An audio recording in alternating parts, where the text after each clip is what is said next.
오늘은 광복절 기념주일입니다. 오늘 우리가 믿고 있는 예수의 복음은 우리 이시조선, 조선 왕조가 몰락해 가던 바로 그 시점에 한반도를 찾았습니다. 그때 이 땅의 민중들은 모든 희망을 버린 채 자포자기에 빠져 있었습니다. 이 나라의 몰락이 결정적인 운명이 되어가고 있을 때 누군가가 당시에 신문 사설을 다음과 같이 실었습니다.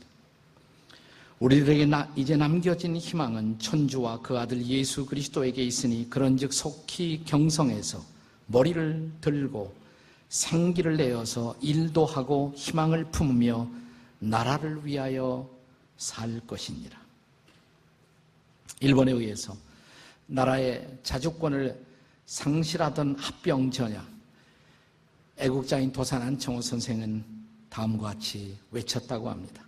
나라의 독립은 인민에게 있으며 보호를 청하려면 이제 하나님께만 있을 뿐이요 라고 외쳤다고 합니다. 바로 그때 전국에 메아리친 한 소리가 있었다고 역사학자 민경배는 증언하고 있습니다. 그 소리는 전국 방방곡곡에서 들려왔던 소리였습니다. 이런 소리입니다. 기독교는 오늘 한국인이 가진 유일한 희망이고 유일한 벗입니다. 맞습니다.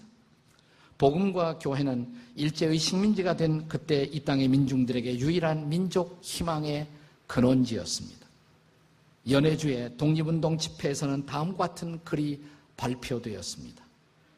현금 조선에서 기독교는 거의 국민적 종교로서의 의의를 갖게 되었습니다. 자유를 갈망하는 조선 국민을 위한 기독교의 가치, 복음의 가치는 위대합니다. 곧 이어서 3.1운동이 발생하자 교회는 이제 민족을 살리는 운동의 중심에 서게 됩니다. 그러나 동시에 그때부터 우리 민족과 함께 교회는 일제의 핍박과 박해 앞에 직면하게 되었습니다. 그럼에도 불구하고 교회는 그때 민족의 소망이었습니다. 1세기 로마의 지배를 받던 소아시아의 상황이 우리나라의 상황과 아주 유사했습니다. 그 당시 초대교회가 가장 흥화하던 지역이 소아시아, 지금의 터키 지역이었습니다. 바울의 제1, 제3, 제2, 제3의 선교 여행의 중심지가 바로 이 소아시아 지역이었던 것을 우리는 기억할 필요가 있습니다. 예수님의 제자 사도 요한은 당시 자유를 잃어버리고 로마의 압자에 시달리던 사람들에게 예수 그리스도의 구원의 복음을 전하다가 체포됩니다. 그래서 소아시아로부터 남서안에 약 55km 떨어진 작은 섬, 길이 12km, 폭 7km에 불과한 아주 작은 섬 반모라는 섬으로 유배를 가게 되었습니다. 이것이 주 90년서부터 95년 사이에 로마의 도미티니아누스 황제가 통치하던 시절에 일어났던 사건이었습니다. 본문에 이어지는 계시록 1장 9절의 말씀은 그 당시의 상황을 우리에게 실감 있게 증언합니다. 같이 한번 읽겠습니다. 다 같이 읽습니다. 시작. 나 요한은 너희 형제요 예수의 환난과 나라와 참음에 동참하는 자라. 하나님의 말씀과 예수를 증언하였으므로 말미암아 반모라 하는 섬에 있었더니, 그가 섬에서 유배당한 자로 와서 주일을 맞이하고 있었던 광경을 여기에서 볼 수가 있습니다. 자, 이 섬에서 주일을 맞은 어느 날 요한은 호련히 예배 중에 성령에 감동되어 성령의 명하심을 따라 소아시아에 세워졌던 7교회를 향한 편지를 쓰기 시작합니다. 바로 그 편지가 요한계시록이에요. 흔히 우리는 요한계시록 하면 종말론의 책으로만 기억하고 있습니다만은 이 편지의 핵심이 뭘까요? 그것은 복음만이 역사의 소망, 복음만이 모든 사람의 궁극적 희망이라는 메시지를 선포하고 있는 것입니다. 그리고 이 복음이 그들에게 마지막 승리를 안겨다 줄 것이다. 이것이야말로 계시록의 핵심적 메시지라고 할 수가 있습니다. 자, 그렇다면 구체적으로 요한이 반모섬에서 썼던 복음, 반모섬에서 다시 한번 전했던 복음은 무엇이었을까요? 첫째로 복음은 예수의 피로 우리가 죄로부터 해방을 받았던 사건, 그것이 바로 복음이라는 것입니다. 정치적 자유를 상실하고 살아가는 사람들에게 있어서 가슴 설리는 최대의 소망, 최고의 소망이 있다면 해방을 맞이하는 것입니다. 자, 정치적 자유, 사회적 자유를 잃어버리고 살아가는 사람들에게 해방은 얼마나 절실한 욕구였을까요? 해방을 기다리고 있었던 때 1945년 저는 엄마 뱃속에 있었습니다. 저는 너무나 이 압제가 싫었습니다. 일본의 압제가 싫어서 해방이 오기를 기다려 해방 직후에 태어났습니다. 지금까지 살고 있습니다. 해방 이후에 흘러간 세월, 제가 살아왔던 인생의 세월만큼 흘러가는 거예요. 다시 말하면 제가 해방동이라는 사실입니다. 네. 몇 살인지 알겠죠? 계산하지 마시기를 바랍니다. 네. 자, 그렇다면 아주 비슷한 정황, 로마의 식민지로 압제에 시달리던 1세기 소아시아 사람들의 최대의 소망도 정치적인 자유였을 것입니다. 이런 정치적 자유와 해방을 기다리고 있던 사람들에게 사도 요한은 뜻밖의 해방이라는 단어를 다른 관점에서 쓰고 있다는 것입니다. 그들이 기다리고 있던 해방은 정치적 해방이었습니다. 사회적 해방이었습니다. 그러나 사도 요한은 이 편지를 쓰면서 해방을 기다리는 그들에게 해방은 이미 왔다라고 말합니다. 해방의 복음이 그들에게 전해지고 있는 것입니다. 자, 반모섬에서 소아시아 사람들에게 쓰던 이 편지를 통해서 요한이 그들에게 전하고 있었던 복음, 그들에게 이미 찾아온 해방의 복음은 무엇이었을까요? 오늘 우리가 함께 읽은 5절의 하반부가 그 복음의 소식을 우리에게 들려주고 있는 것입니다. 5절의 하반부예요. 우리를 사랑하사, 거기서부터 읽겠습니다. 다시 한번 시작. 우리를 사랑하사 그의 피로 우리를 우리 죄에서 우리를 해방하시고. 네. 자, 정치적 압제보다도 더 큰 인간 존재의 압제, 실존의 압제가 있다면 그것은 죄의 압제라고 성경은 가르칩니다. 그런데 2000년 전 하나님의 아들 예수께서 오셔서 우리를 죄에서 해방하심으로 십자가에서 그가 우리의 죄를 짊어지고 대신 하나님의 저주와 심판을 받으심으로 그 흘리신 피로 말미암아 우리를 죄에서 해방하신 것, 이것이 바로 복음이라는 것입니다. 이런 그리스도의 십자가의 사건 때문에 우리는 용서받은 자유인으로 하나님 앞에서 새로운 인생을 살게 되었다는 것, 이것이 바로 복음의 본질, 해방의 복음의 본질이라고 요한은 선포하고 있는 것입니다. 1700년대를 살던 영국인 가운데 존이라는 젊은이가 있었습니다. 이 젊은이가 30세가 되었습니다. 나이가 30살이 되었습니다. 그 아버지는 작은 배의 선장이었습니다. 아버지를 따라 배를 타며 선원 생활을 하고 또 아버지가 노예 무역에 아프리카의 노예들을 사다가 파는 무역에 종사하자 아버지를 따라 그 일을 하게 됩니다. 그 일 도중에 일이 잘못되어서 그가 오히려 노예로 잡히는 그런 경험도 하게 되었습니다. 그러나 그는 다시 복귀했고 다시 열심히 선원 생활을 했고 아버지의 뒤를 이어 배 선장이 되었습니다. 1748년 5월 10일 아프리카에서 노예를 싣고 영국으로 오던 그가 선장이 되어서 운행하고 있었던 배가 큰 폭풍우를 맞이합니다. 배가 기울기 시작합니다. 배를 건지기 위해서 선원들과 사투를 벌이면서 배를 지킵니다. 새벽 1시경에 밀려오는 죽음의 캄캄한 공포 앞에서 그는 갑자기 자기의 죄를 생각합니다. 이대로 죽으면 내가 신 앞에 어떻게 설 것인가? 자기의 죄가 생각나기 시작해요. 그는 벌벌 떨면서 그는 갑판에 무릎을 꿇습니다. 그리고 자기가 죄인임을 고백하기 시작합니다. 그는 지금까지 노예들을 부리는 사람이었습니다마는 자기 자신이 노예라는 새로운 사실, 자기가 바로 죄의 노예라는 사실을 그는 깨닫습니다. 그리고 부르짖습니다. 주님, 죄인된 저에게 자비를 베풀어 주십시오.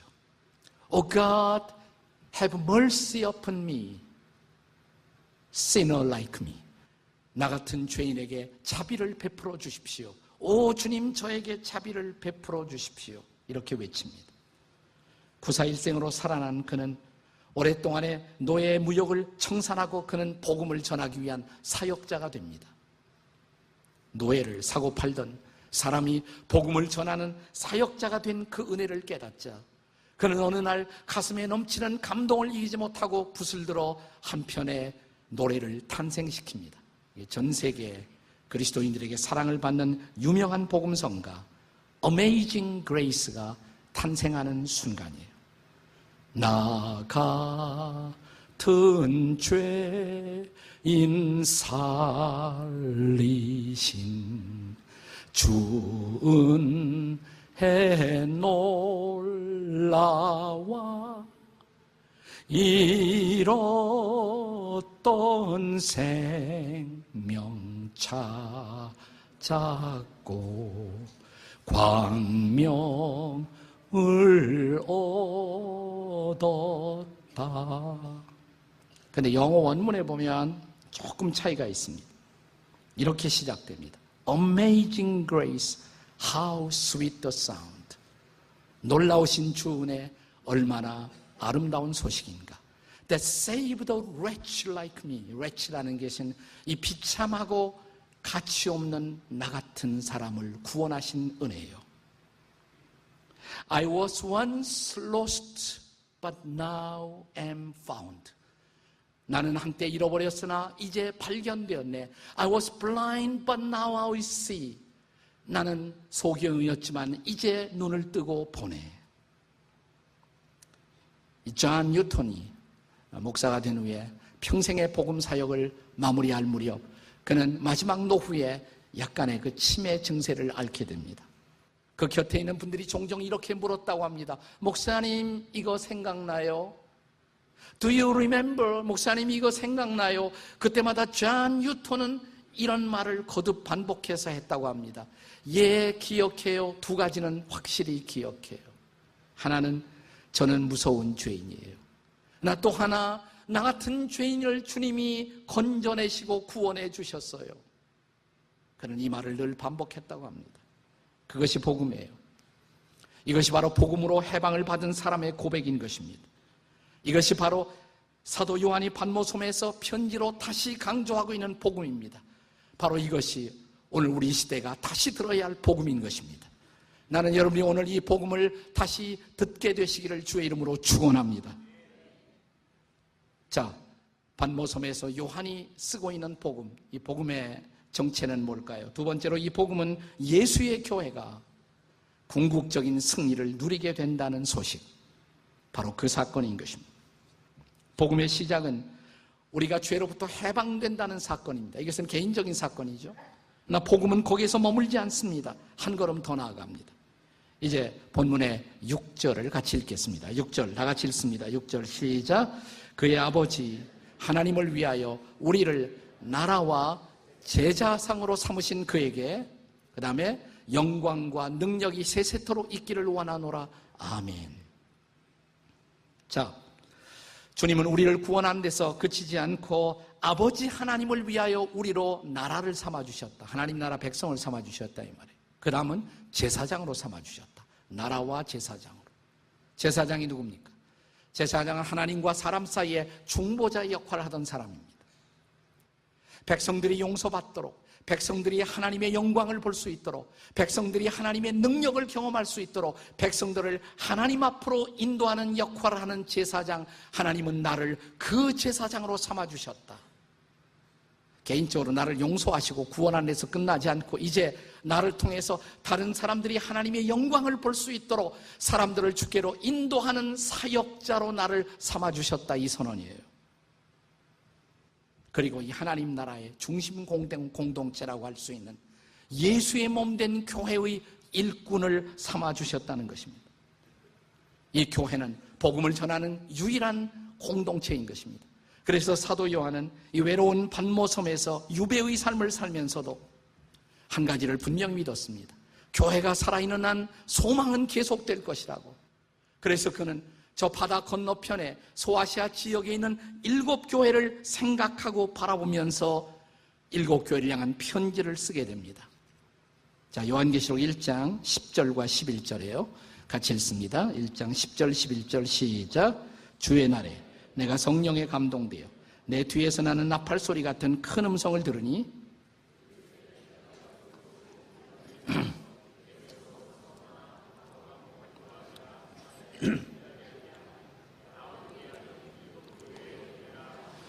네, 몇 교회예요? 7교회. 7교회가 어떤 교회입니까? 에베소, 서모나, 버가모, 두아디라, 사데, 빌라델피아, 라오디게아. 7교회. 이런 건 좀 외워두셔야지, 이런 건. 네, 이게 외워주지 않으시면 우리 과거 이시조선 왕 임금 외우던 순서로 외우시면 돼요. 에, 서, 버, 두, 사, 빌라 이렇게 외우시면 돼요. 에베소, 서머나, 버가모, 두아디라, 사데, 잊어버렸네. 빌라델피아, 라오디게아. 이렇게 7교회. 7교회를 향해서 사도 요한이 편지를 쓴 것입니다. 자, 이제 요한계시록 2장과 3장을 보시면 바로 7교회를 향해서 편지를 쓴 것이에요. 에베소 교회 사자에게 편지하기를, 서모나 교회 사자에게 편지하기를, 2장과 3장이 7교회를 향한 편지. 근데 이 편지의 내용을 읽어보면 각 교회마다 7교회가 각각 강점과 약점을 갖고 있었던 교회임을 알 수가 있습니다. 요한은 7교회를 향해서 칭찬의 메시지를 띄웁니다. 동시에 책망의 메시지를 띄우는 것입니다. 그들의 강점은 칭찬받아 마땅한 것입니다. 그러나 그들의 약점은 책망받아 마땅한 것이었습니다. 물론 특별한 환난의 직면에 있었던 서모나와 빌라델피아 교회를 향한 책망은 다소 생략된 모습으로 나타나 있습니다. 그러나 어느 교회도 완벽한 교회는 없었어요. 그럼에도 불구하고 놀라운 사실은 7교회를 향한 이 편지 가운데서 편지의 말미에는 반드시 이런 말로 끝나고 있습니다. 이기는 그에게는. 이기는 그에게는. 여러분이 계시록 2장과 3장을 보시면, 자, 2장 7절, 2장 11절, 2장 17절, 2장 26절, 3장 5절, 3장 12절, 3장 21절. 자, 7교회를 향해서 7번 뭐라고 말합니까? 이기는 그에게는. 이기는 그에게는. 이기는 그에게는. 다시 말하면 각 교회마다 연약함을 가지고 있었지만 그럼에도 불구하고 그들에게 승리의 희망을 시사해 주고 있는 거예요. 그들은 승리해야 하고 또 승리할 수 있다라고 말하는 것입니다. 오늘 이 메시지는 오늘을 사는 우리에게도 많은 시사점을 던지고 있습니다.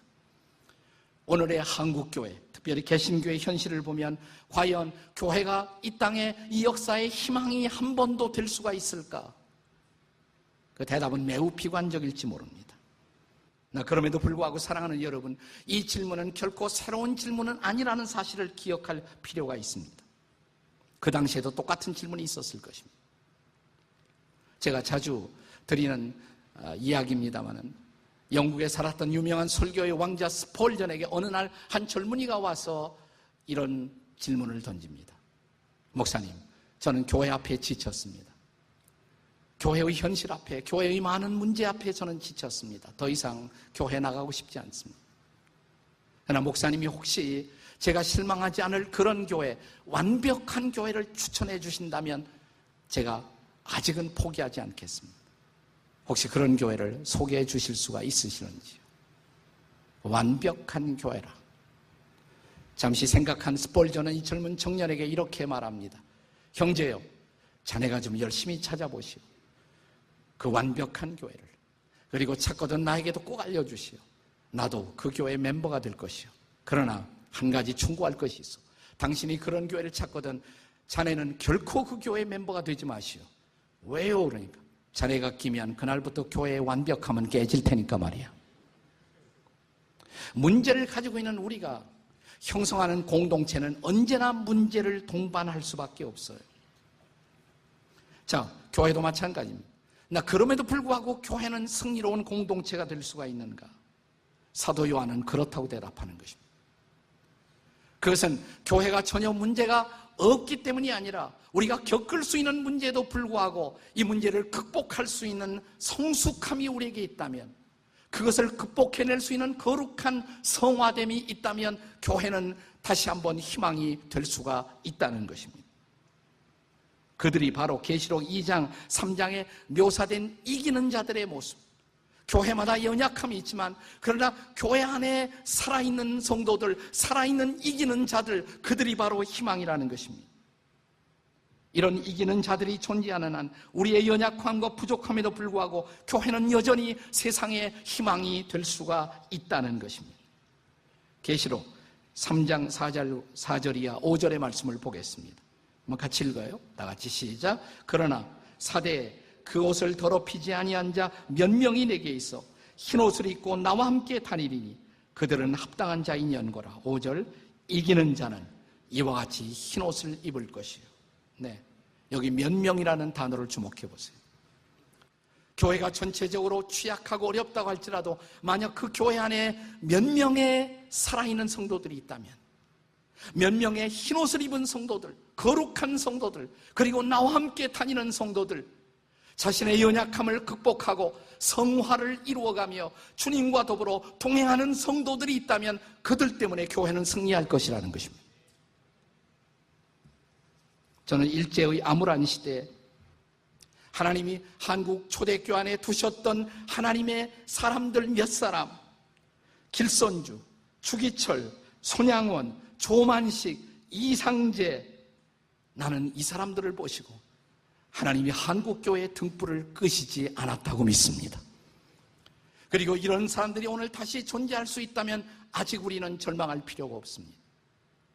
그렇다면 문제는 뭐냐면 교회가 아니에요. 문제는 나인 것입니다. 교회를 비판하는 것은 쉽습니다. 그러나 교회를 비판하는 당신은 어떻습니까? 나는 어떻습니까? 우리는 어떨까요?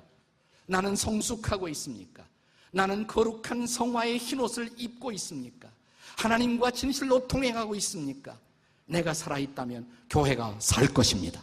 그리고 그 교회는 다시 한번 역사의 희망이 될 것입니다. 복음이란 뭡니까?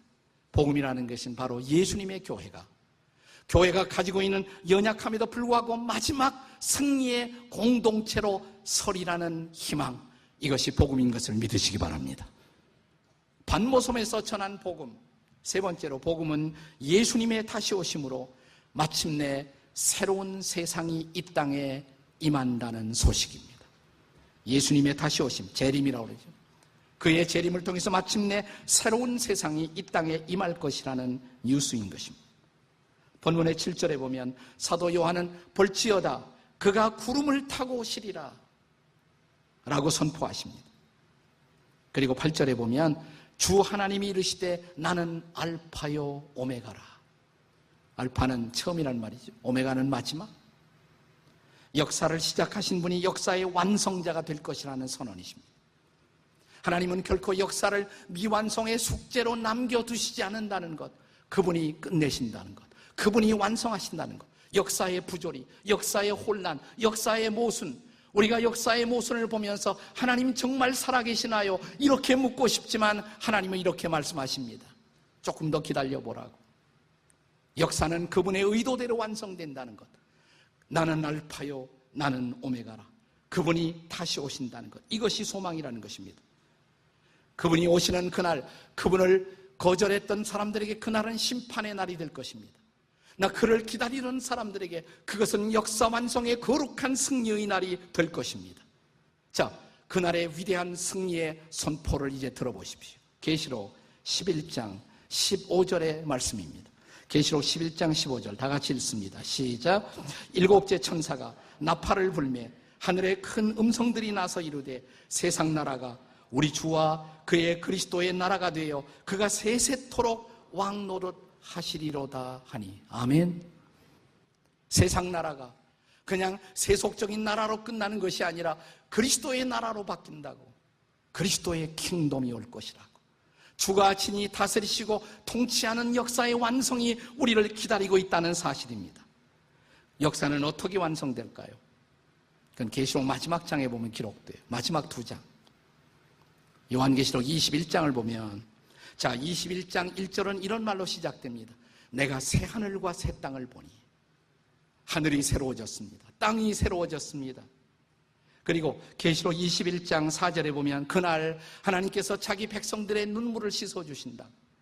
다시는 사망이 없고 다시는 눈물이 없고 다시는 애곡이 없고 그가 인생의 모든 부조리, 인생의 수수께끼, 인생의 모든 혼란을 치유하시고 새롭게 하신다고. 그리고 마침내 계시록 21장 5절은 이렇게 선언하십니다. 21장 5절에 보시면 보호자에 앉으신 이가 이르시되 뭐라고 그랬어요? 다 같이 시작. 보라, 내가 만물을 새롭게 하노라. 믿으십니까? 이것이 역사의 궁극적인 소망이에요. 마지막 소망인 것입니다. 이것이 궁극적인 희망인 것입니다. 복음이 약속하고 있는 마지막 궁극적인 소식이에요. 최근에 우리나라에 개봉 한 주도 되지 않아서 400만을 돌파한 영화 설국열차가 세간의 화제가 되고 있어요. 네. 설국열차 보신 분 한번 손 들어봐요. 괜찮아, 나도 봤으니까 손 들은 거예요. 괜찮아요, 손 들어요. 네. 예, 많이 보셨어요. 한 절반쯤 보신 것 같아요. 결코 유쾌하게 볼 수 없는 영화죠. 네, 과도한 폭력성, 또 기존 질서에 대한 저항의 은유로 가득 찬 영화. 추천하기 어려운 영화인 것은 사실입니다. 더군다나 반기독교적인 암호가 코드가 숨겨져 있는 영화처럼 느껴지는 것은 매우 마음이 무거워지는 부담이 아닐 수가 없습니다. 그런데 그럼에도 불구하고 저는 이 영화의 결론만은 성경의 복음적 희망, 그리고 계시록의 마지막 희망과 정확하게 일치한다라는 역설적 결론에 도달했습니다. 환경의 재앙으로 빙하기에 도달한 세상, 오직 달리는 열차 안에서만 생존이 가능한 조건이지만 그 조건마저 기계적인 시스템으로 통제되고 열차의 칸들은 계급적 질서로 나뉘어져 고통할 수밖에 없는 세상. 열차는 바로 우리가 살고 있는 세상을 보여주고 있지 않습니까? 주인공 커티스는 저 꼬리칸의 절망을 이기기 위해서 반항을 시도합니다. 그리고 꼬리칸에서부터 앞을 향해 나가는 저항을 선택합니다. 영화의 소감을 사람들이 쓴 것을 보니까 어떤 분이 이렇게 소감을 썼어요. 영화 보고 나와니까 변한 자기 습관이 있는데 전철만 타면 앞으로 가게 된다. 예. 주인공 커티스가 앞을 향해 나아가는 이런 전진과 이런 용기에 희망을 불어넣은 것은 길리암이라는 한 성자의 모습이었습니다. 그는 이 성자의 몸, 성자의 희생에 감동을 힘입고 앞으로 나아갑니다. 엔진이 달려있는 첫 번째 차, 그 기차를 움직이는 절대자 월포드를 향해서 나아갑니다. 드디어 월포드를 만나죠. 네, 놀라운 사실은 그 악한 절대자 월포드와 길리암이 내통하고 있었다는 사실입니다.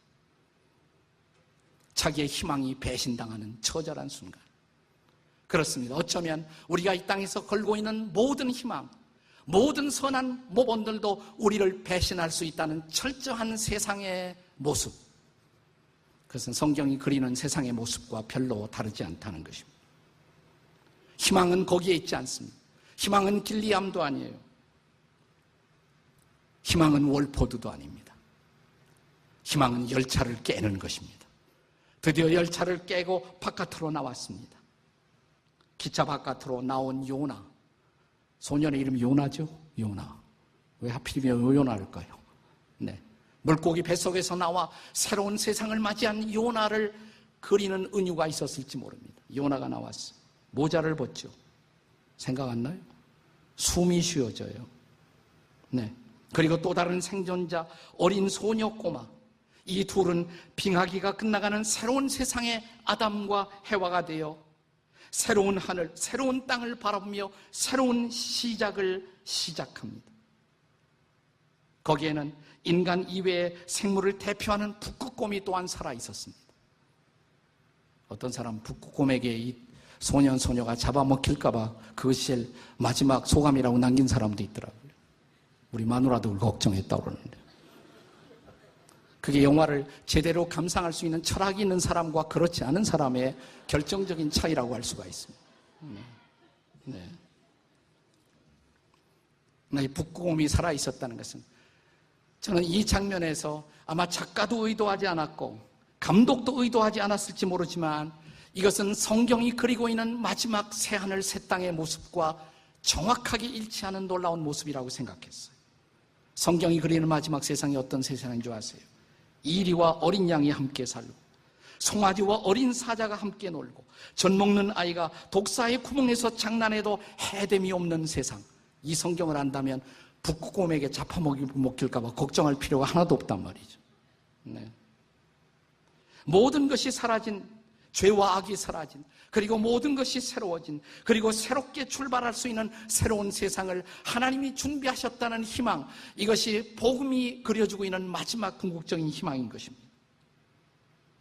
우리가 이 희망을 가지고 있다면, 하나님이 준비하신 이 세상에 대한 마지막 희망을 갖고 있다면 비록 저와 여러분이 오늘 살고 있는 인생의 현실이 꼬리칸 같은 열등감과 좌절로 가득 찬 세상, 분통이 터지는 악한 세상, 그럼에도 불구하고 우리는 이 마지막 희망을 믿고 앞을 향해서 나갈 수 있다는 것, 이것이 사도 요한이 우리에게 던지고 있는 계시록에서의 복음의 희망인 것입니다.